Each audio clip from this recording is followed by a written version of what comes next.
Une réunion de dialogue entre municipalité de Clisson et les commerçants s'est déroulée pour, d'une part, présenter les actions pour les professionnels, présentation de la charte de préconisation et des aménagements extérieurs pour les commerces et restaurateurs.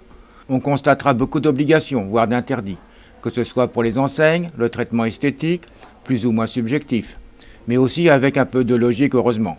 Et bien sûr, engager un dialogue en espérant qu'il ne soit pas de sourds. Alors on a souhaité initier les rencontres avec l'ensemble des commerçants de la ville pour les écouter, les entendre, discuter avec eux, leur apporter des informations sur ce que met en place la ville. Et donc l'idée c'est d'en faire une ou deux par an tout au long du mandat. Écouter c'est bien, réagir c'est mieux, qu'allez-vous faire ? Donc quand on est là, on apporte des informations comme je le disais et on écoute évidemment tous les sujets, on les note et après on va essayer d'y répondre dans les meilleurs délais.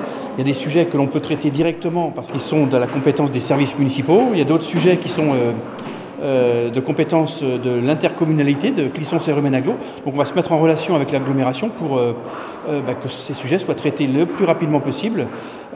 Certains sont un peu plus compliqués que d'autres. Mais en tous les cas, la volonté est bien de répondre positivement aux demandes. Et la concertation est importante.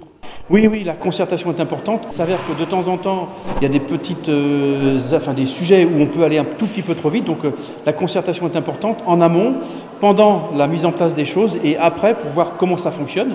Donc on a le pont de la ville qui a été un sujet, on a la rue idéale qui est un autre sujet. Donc l'ensemble de ces sujets, on va les poursuivre pour faire en sorte que ce soit des choses positives pour les commerçants. Type cahier de doléances bien perçu par les professionnels de la ville de Clisson. Ils ont vraiment pu dialoguer avec le maire. C'est indispensable qu'il y ait une relation mairie et commerçants, artisans, enfin toute la vie active de Clisson. Parce que sinon, on reste chacun dans son coin, sur ses positions. Et puis souvent c'est pour des contestations et on n'a jamais de réponse. Donc là, on a évoqué plusieurs sujets, entre autres les déchets, les cartons, les bornes, le stationnement, enfin voilà, des sujets divers et variés. Et donc on espère avoir des réponses assez rapidement sur tous ces sujets, ainsi que aussi sur la police municipale qui doit être un petit peu renforcée. Pensez-vous que vous avez été écouté ? Après, on espère, on le saura quand on aura les réponses. Au jour d'aujourd'hui, c'est un peu flou tout ça.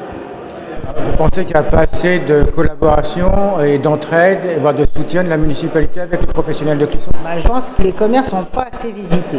Il y a un adjoint au commerce et maintenant il y a une personne qui a été recrutée, donc Cécile. Pour ma part, moi je ne l'ai vue qu'une fois et parce que j'ai demandé à la voir, mais je pense que la mairie ne vient pas assez à la pêche pour recueillir les informations et voir ce qui se passe, la vie au cœur de la ville. Monsieur le maire tiendra certainement parole et fera, nous n'en doutons pas, le maximum pour exaucer les souhaits des commerçants de Clisson.